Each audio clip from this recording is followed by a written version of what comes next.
नमस्कार दोस्तों, आज फिर हम आपके लिए जमीन से जुड़ी हुई एक बहुत ही महत्वपूर्ण जानकारी लेकर आए हैं।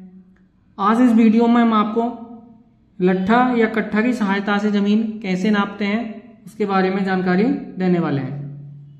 दोस्तों, ग्रामीण इलाके में ज्यादातर जमीन इस तरीके से एक कट्ठा बना रहता है या उसको लट्ठा भी कहते हैं, उससे जमीन नापी जाती है। तो ये कट्ठा कितना लंबा बना रहता है और इससे जमीन कैसे नापते हैं उसकी पूरी जानकारी हम आपको देने वाले हैं। तो दोस्तों, सबसे पहले हम आपको कट्ठे के बारे में, लट्ठे के बारे में बता दें। तो दोस्तों, लट्ठे का जब भी चयन करें आप,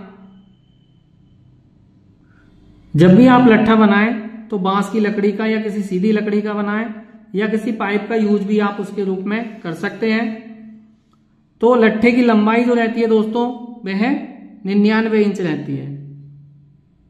99 इंची का लट्ठा बनाया जाता है। इसको मीटर में देखें तो 2.514 मीटर यानी 2.5 मीटर से थोड़ा सा ज्यादा रहता है। ये 99 इंच का लट्ठा किसी बांस या पाइप की सहायता से आप बना सकते हैं। अब इससे जमीन कैसे नापते हैं? तो दोस्तों, हमने ये प्लॉट ले लिया है, एक खेत है। इस तरीके से हम इस खेत को नापने वाले हैं। इसके चारों बिंदुओं को हमने नाम दे दिया A, B, C, D। इस तरीके से ये खेत है। अब इस खेत को हम सबसे पहले क्या करेंगे, उसकी चौड़ाई नापेंगे A से लेके C तक। A से लेके C तक जब हम इस लट्ठे की सहायता से नापते हैं, यहां से स्टार्ट करेंगे, 1 लट्ठा, 2 लट्ठा, 3 लट्ठा, इस तरीके से नापते नापते जब हम C तक पहुंचे तो माना ये हमारा 16 लट्ठा हमारी ये चौड़ाई आ गई। ठीक है। उसके बाद यहां से यहां तक 16 लट्ठा हो गया। अब यहां से स्टार्ट करेंगे, 1, 2, 3, 4, इस तरीके से नापते हुए ले जाएंगे। तो ये मान लिया हमने यहां से यहां तक इसकी 50 लट्ठा दूरी आ गई, लंबाई। अब फिर से यहां से लेके यहां तक फिर नापेंगे दोस्तों। खेत चाहे कितना भी आपको सीधा चौकोर दिखाई दे, दो आमने सामने की भुजाएं सही दिखाई दें पूरी, लेकिन चारों तरफ से आप जरूर नापें। तो इसको भी नाप लें। चलो, ये मान लिया ये भी 16 लट्ठा आपका आ जाता है। उसके बाद यहां से यहां तक की फिर से दूरी नापेंगे तो मानो ये भी 50 लट्ठा आ गया। इस तरीके से नाप के दोस्तों एक पेपर पे, नक्शे पे आप उसको बना लें या लिख लें कि लंबाई कितनी आ रही है और चौड़ाई कितनी आ रही है। अगर इस चौड़ाई में और लंबाई में अंतर आता है, यहां पर क्या चौड़ाई दोनों तरफ बराबर आई है और लंबाई भी दोनों तरफ बराबर आई है। जब दोनों तरफ थोड़ा अंतर आए, जैसे यहाँ 50 है तो यहाँ 52 होती, तो क्या करते आप उसके बाद औसत लंबाई निकाल लेते। 50 को और 52 को जोड़ के 2 से भाग कर देते तो दोनों तरफ की औसत लंबाई हमारी 51 मीटर हो जाती। वैसे ही यहाँ पे कुछ अगर अंतर आता है, जैसे ये 16 आया, ये 18 आता, तो 18 और 16 को जोड़ लेते, 2 से भाग कर देते, जितना आता वो उसकी औसत चौड़ाई हो जाती। तो क्षेत्रफल निकालेंगे तो क्षेत्रफल कैसे निकालते हैं, लंबाई गुणे चौड़ाई। तो इसकी चौड़ाई कितनी है, इस खेत की चौड़ाई है हमारी 16 लट्ठा। लंबाई कितनी है, 50 लट्ठा।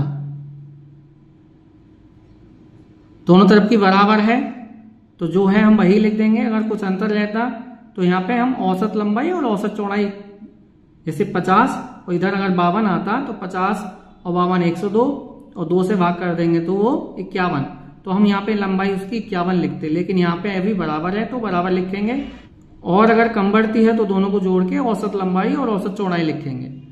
क्षेत्रफल निकालेंगे तो क्षेत्रफल निकालने का सीधा सीधा फॉर्मूला है लंबाई गुणे चौड़ाई। तो लंबाई 50 और चौड़ाई 16, 16 पंजे 80, 800 क्या है लट्ठा, तो हो जाएगा वर्ग लट्ठा। अब इसका क्षेत्रफल किस में आ गया, हमारा वर्ग लट्ठा में आ गया। अब इसको हम बीघे में कैसे पता करेंगे कितना बीघा है? तो दोस्तों, एक पक्का बीघा जो होता है,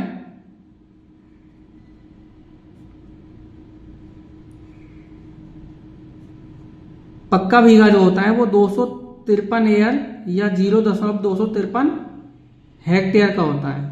अगर हम इसको लट्ठे में देखें तो ये 400 वर्ग लट्ठा के बराबर रहता है।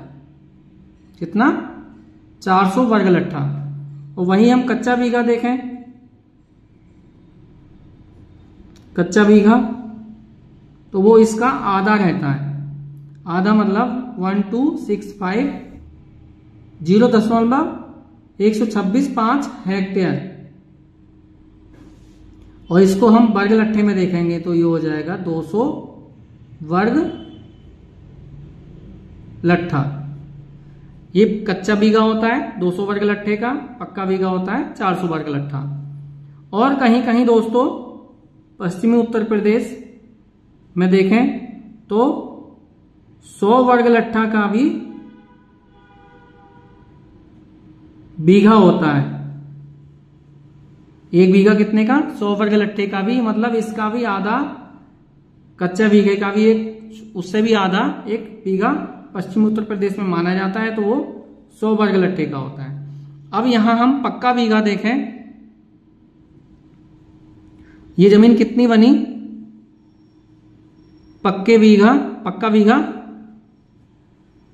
तो क्या करेंगे हम? 800 को, पक्का बीघा कितने का है? 400 का, 400 से भाग कर देंगे तो ये 2 बीघा जमीन हमारी कितनी आ गई? 2 बीघा जमीन आ गई, 2 बीघा पक्का। और इसी को हम कच्चा बीघा देखें कि तो कितना हो जाएगा? कच्चा बीघा में फिर क्या करेंगे? 800 से कच्चा बीघा कितने का है? 200 वर्ग गज का, 200 से भाग कर देंगे तो कितना? 4 कच्चा बीघा।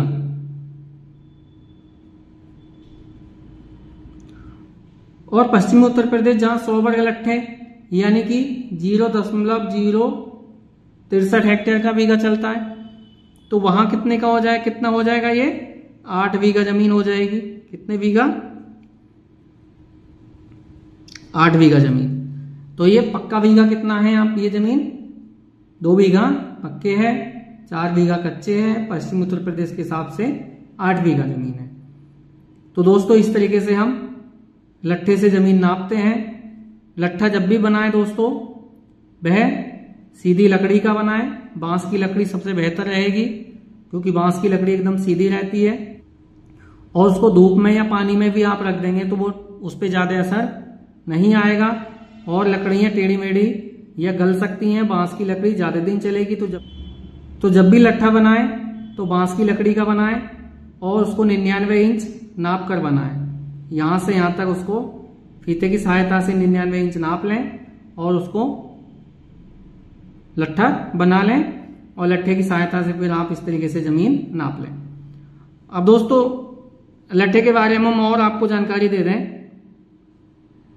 कि जो चकरोड होती हैं, जो कच्चे रास्ते जो होते हैं खेतों के, चकरोड या चकमार्ग भी कहते हैं उसको, तो वो ज्यादातर एक लट्ठे के ही होते हैं।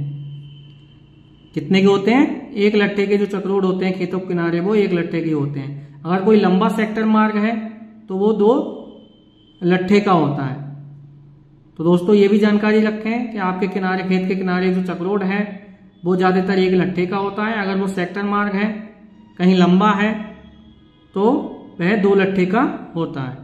तो दोस्तों ये थी जानकारी लट्ठे के बारे में कि लट्ठे की सहायता से आप जमीन कैसे नापें। उम्मीद करता हूं आपको जानकारी अच्छी लगी होगी।